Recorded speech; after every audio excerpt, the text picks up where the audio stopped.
Përshëndetje të gjitha dhe mirë se erdhët në kanalin tim. Sot do të analizojmë veprimtarinë e drejtorit të përgjithshëm të Policisë Shtetit, Zotit Ilir Proda, gjatë vitit 2025, të shohim arritjet, nismat që kanë ndikuar në sigurinë dhe rendin publik. Konteksti i vitit 2025.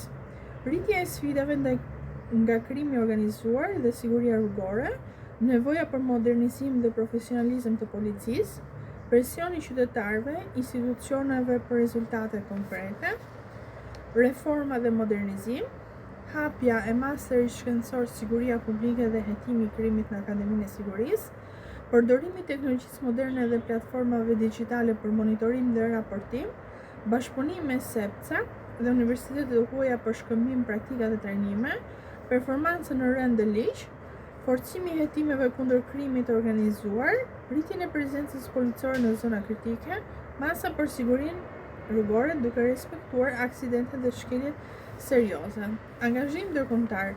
Është presidenti i SEPCA-s duke koordinuar operacione ose duke shkëmbyer praktika të mira. Marrëveshja, trajnimi me institucione ndërkombëtare për përforcimin e kapaciteteve të oficerëve. Vlerësimi dhe sfida. Modernizimi i policisë së shtetit dhe trajtimi i stafit, përmirësimi i koordinimit interinstitucional ndërkombëtar, rritja e besimit të qytetarëve. Sfidat, përdorim më i madh i teknologjisë, krimi organizuar mbetet sfidë.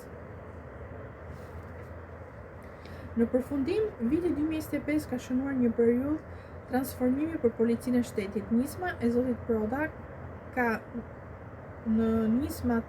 Proda kanë vendosur një bazë të fortë për përmirësime të mëtejshme duke bërë policinë më profesionale, bashkëpunuese dhe moderne. Reforma dhe angazhimi ndërkombëtar janë hapa drejt një Shqipërie më të sigurt. Viti 2025